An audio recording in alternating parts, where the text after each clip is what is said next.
Fala guerreiro, fala guerreira, beleza? Estamos aqui novamente para comentar um pouquinho com você sobre esclarecer algumas dúvidas sobre o Estatuto do Desarmamento aí e a alteração que teve com o decreto presidencial aí do Bolsonaro, né? Surgiram bastante questões com relação a essa alteração, tá? Então a gente vai esclarecer algumas dúvidas para você aqui. Nós estamos aqui com o Quintanilha novamente.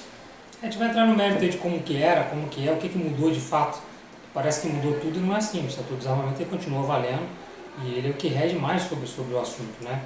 E alterou alguns pontos muito importantes. Alterou poucos pontos, mas que foram muito importantes, né, Davi? Isso, e o pessoal confunde muito com relação ao posse e ao porte e a posse da arma de fogo, né? Então, criou-se, né, um monte de boato aí que tinha liberado porte, que não sei o que e tal. Não é bem assim, tá? Existe o Estatuto do Desarmamento que prevê alguns requisitos com relação ao porte, né, principalmente ao porte, né, da arma de fogo, que em sua grande maioria é liberado para o pessoal da segurança pública, né, os agentes da força de segurança, né, no geral, guarda municipal em alguns municípios também é liberada o porte de arma de fogo, e também a segurança privada, que tem alguns requisitos também para cumprir, tá? Mas principalmente esse decreto teve a alteração com relação ao posse, né, que é manter em sua residência. O porte pode-se dizer quase que o cidadão comum não tiraria, né? Era assim e continua assim, não mexeu no texto, continua, é muito difícil. Quem tira, igual o Davi falou, policiais, agentes da segurança pública em geral e alguns agentes de segurança, muito específico. E vale lembrar, cara, que o cara que tem a posse da arma de fogo, que é o que a lei está falando, ele lá dentro da casa dele, se ele sair com a arma da casa dele, está cometendo um crime do porte ilegal de arma de fogo, né, Davi? Ele vai ser preso e vai ser punido como se a arma não, até mesmo como se não fosse registrado o nome dele. Só que vai ser um atenuante muito pequeno, quase que irrelevante. É um crime. Se ele saiu de casa com a arma, estiver no carro, estiver em qualquer outro lugar, é crime. Ele não pode transitar com a arma. Tá. Então esse ponto ali da posse, né, que teve foram duas alterações bem relevantes, né, que com relação a esse decreto que o Bolsonaro emitiu logo no início do seu mandato.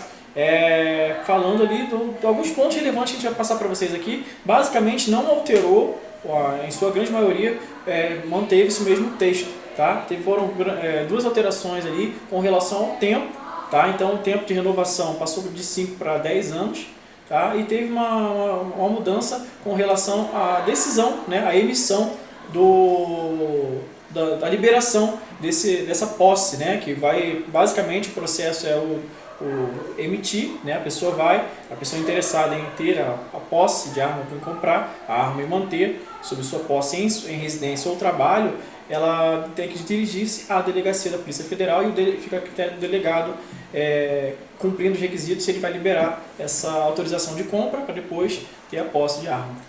Cara, é uma série de requisitos, cara, parece fácil, mas não é. Só o cidadão de bem mesmo que consegue, cumprindo a lei. Tem que ser maior de 25 anos, não pode ter antecedentes criminais, tem que ter residência e emprego fixo, uma série, vai ter que fazer o curso. Já era assim antes do decreto e vai continuar sendo, só acrescentou um item ainda aí, que é a declaração de que você tem um local seguro na sua casa para guardar a arma.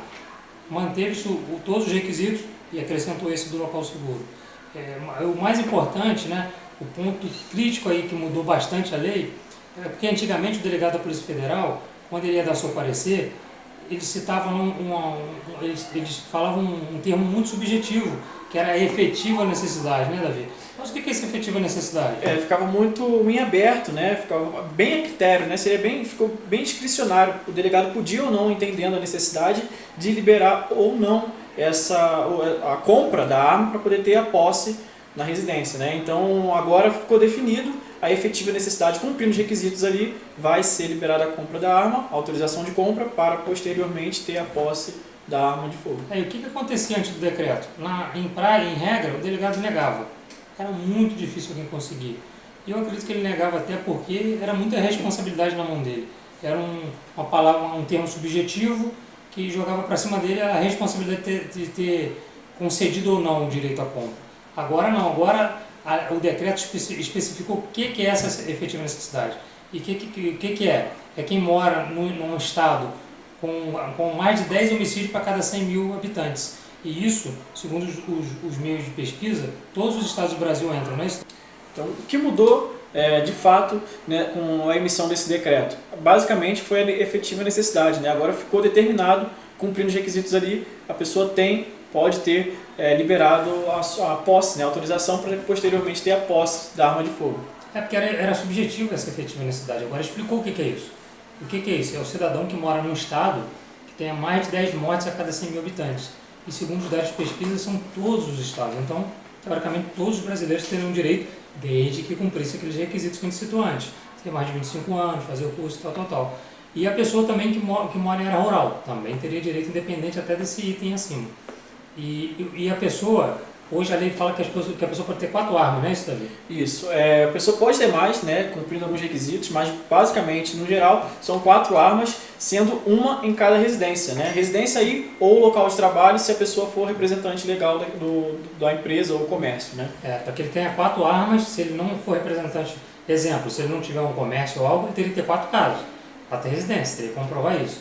Não tendo hoje, por exemplo, seria bem tranquilo o cara ter 2 armas, uma na casa dele e uma no local de trabalho dele. Até mesmo que a gente volta lá no começo, que a gente começou a falar que ele não pode transitar com essa arma. De casa para o trabalho, ele não pode alegar, não estou indo para o meu trabalho com a arma, não pode. Se ele tem uma no trabalho, se ele é o representante legal do local, ou se ele é o dono, ele pode ter, ok. Só que ele teria que ter uma em casa e uma no trabalho, já teria que ter 2. Se ele tivesse mais de um trabalho, 2 no lugar de estabelecimento, estabelecimentos comerciais, por exemplo, poderia ter uma em cada estabelecimento e uma em casa. No máximo de 4, seria o máximo. Né? Então, resumindo assim, então a pessoa basicamente liberado, né, autorizado a compra de 4 armas, sendo uma por residência ou uma por trabalho, tá? Então, assim, a pessoa tem que ter 4 residências ou, no caso, a pessoa tem uma residência só, uma arma liberada, né? Isso. Agora, falando um pouquinho, a gente viu reportagem em outros meios, no meio de TV aberta, né? E, como sempre, parece muita gente falando besteira, né? Como sempre.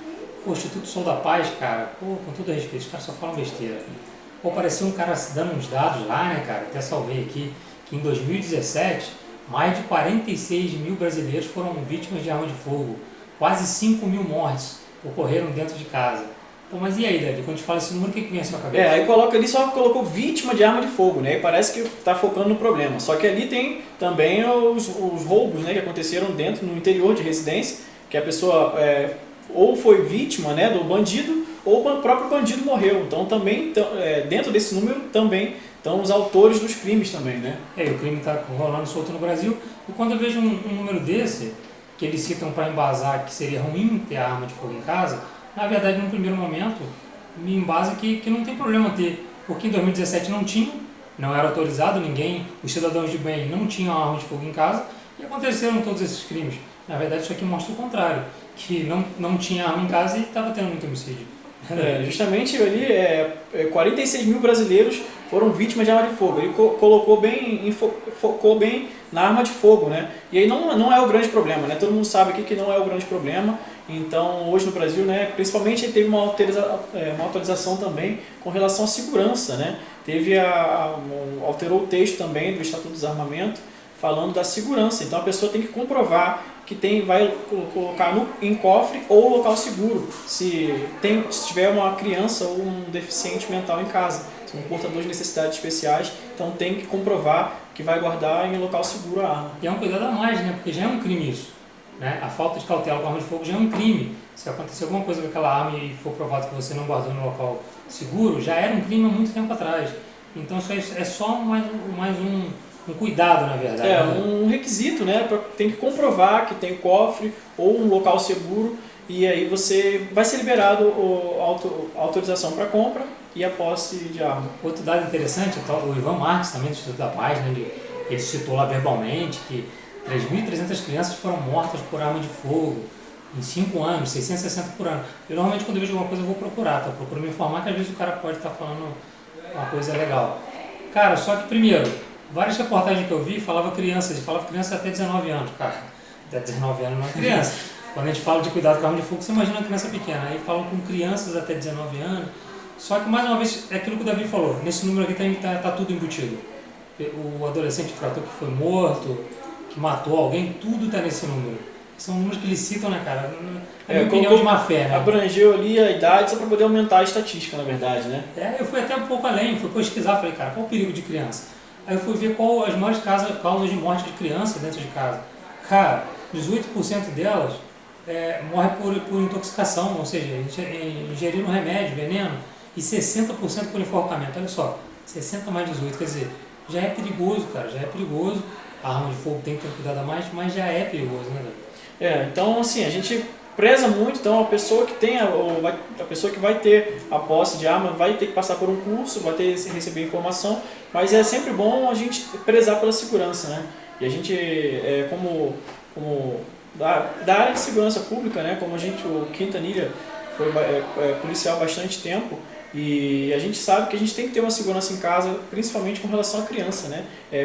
Tirar a curiosidade, né? A criança vai muito pela curiosidade, o que é isso, deixa eu ver e tal. Então a gente sabe que a gente tem que ter uma certa segurança, principalmente com os menores aí, as crianças, né? Nada é receita de bolo, com criança a gente sabe que não é receita de bolo, mas eu tive 4 crianças em casa, eu tenho 2 filhos e morei com minha irmã no tempo, ela tinha 2 pequenos. E o que eu fiz foi mostrar a arma para eles, falar, ó, a hora que vocês quiserem ver, eu mostro, para nunca verem sozinho. E desmuniciei a arma, entreguei, sabendo que estava total segurança dele para ele, que eles vissem, pegassem. A primeira vez eles acham interessante, a segunda, mais ou menos, a terceira ele não quer mais ver. Então eles nunca tiveram curiosidade, e essa era a ordem, cara, se ele quiser ver, me pede que eu mostre. Ele não precisa ir lá escondido para ver. Comigo deu certo com os 4, nenhum dos 4 tem vontade nenhuma de ficar vendo arma, mas não é receita de bolo. Mas tem que ter um cuidado a mais também, né, Davi? Hoje em dia tem muita tranca para arma de fogo. Existem muitas peças, né, que podem, principalmente o gatilho, né? Principalmente uma peça de segurança que trava o gatilho. Então, se você quiser deixar em local seguro, né, a gente recomenda deixar em local seguro, mas também, quanto mais proteção, melhor, né? Cara, às vezes a gente reclama, eu reclamo um pouquinho da esquerda, porque dão esses dados falsos, eles chutam um número, né, cara? Eles chutam um número lá em cima, 10 mil, eles falam que é 100 mil e tal, mas, cara, a gente também não pode fechar os olhos.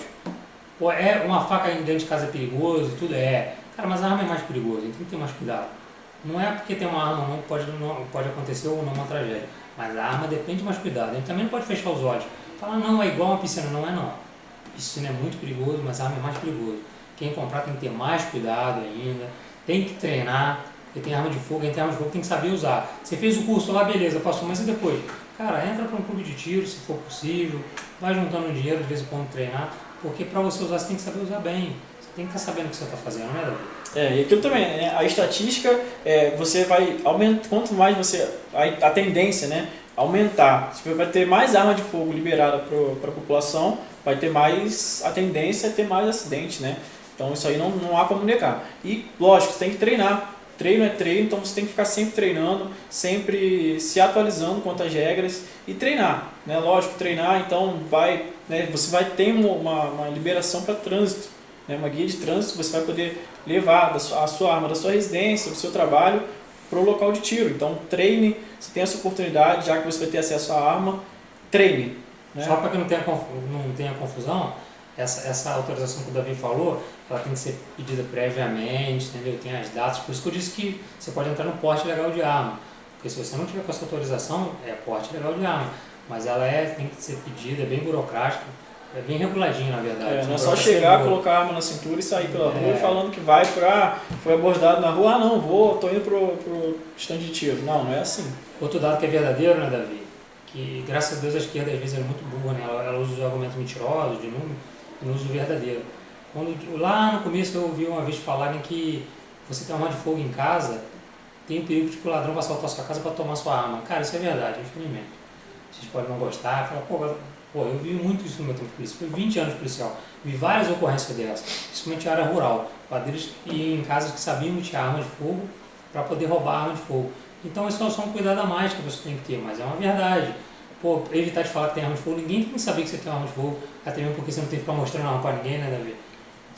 Com certeza, né? Existe aquilo de quem ser e não parecer, né? Então, tem arma de fogo, fica quieto, não precisa ficar mostrando para ninguém, né? Principalmente quem é da área de segurança pública sabe disso, não precisa ficar mostrando para ninguém. Quem não precisa ficar provando nada, né? Então, mantenha uma certa discrição e se você tiver arma de fogo em casa, não fique passeando com ela por aí, pela rua, e nas dependências da sua residência, com segurança, você pode, está liberado. E não conta para ninguém precisa saber, porque é uma verdade. infelizmente isso é verdade sim. Você tem que estar muita cautela, tem que ter mais cuidado com isso, porque as pessoas não sabem que você tem uma arma e você fica mais protegido, na verdade. Você vai ficar mais protegido se ninguém souber. Não, Davi? É isso aí. Então, a gente está terminando o vídeo. Deixe o seu like aí. Se você não está inscrito no canal e está assistindo o vídeo, gostou do tipo de vídeo, desse formato, já clica na descrição aí para você receber as notificações de novos vídeos e deixe sua sugestão aí no comentário. Se você gostou, o que você está achando, uma sugestão de assunto aí do vídeo para a gente poder colocar mais para os próximos vídeos aí. Isso, comenta aí que a gente vai crescer. Críticas, elogios, qualquer coisa que vocês quiserem, coloca no comentário aí que a gente vai ver e vamos crescendo. Como eu disse lá no primeiro programa, né, Davi? Vamos discutir para a gente crescer. É isso aí. Fica à vontade aí, o canal é nosso, tá? O canal é seu também. Então pode ficar à vontade nos comentários aí. Beleza? Valeu!